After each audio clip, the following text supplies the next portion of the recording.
Rosh Hashanah has two essential themes. One, it's the day that we coronate God to be king over the whole world. And the second, it's a day of judgment. And that's why on Rosh Hashanah we ask God for all of our needs and for all the blessings to have a good, sweet year. But it seems that these two concepts contradict each other. Because if it's a day of coronation, making God king, so then the whole day needs to be dedicated only to God. But if we sit on Rosh Hashanah, we ask God for our needs, so then it's about us. It's not about God. Says the Rebbe, these two concepts not only don't contradict each other, but they're one and the same.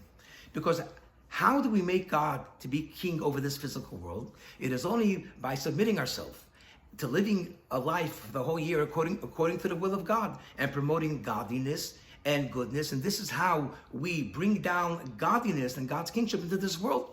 But in order for us to bring godliness and goodness in this world, we need to have our health, we need to have wealth, and we need to have the blessings and happiness in order to build great, holy, and kind institutions, in order to help the needy. But if we don't have our health and we don't have the finances, we can't build a godly world. So therefore, when we ask God on Rosh Hashanah for all of our needs, it's really God's needs, because with all these resources, we can do a lot of great things to make this world a godly place.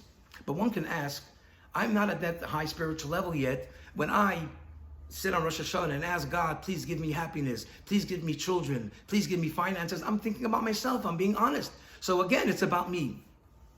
Says the Rebbe, it doesn't matter, because when you ask Hashem for all your needs, yes, your external self is thinking about yourself, but your inner godly self wants all this in order to use it for God and make this world a beautiful place.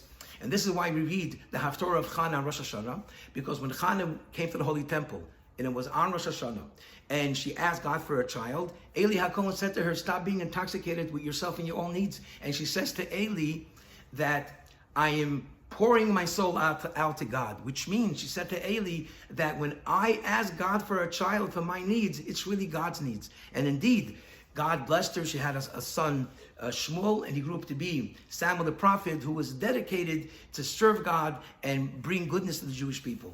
Have a happy, sweet New Year. Happy Rosh Hashanah.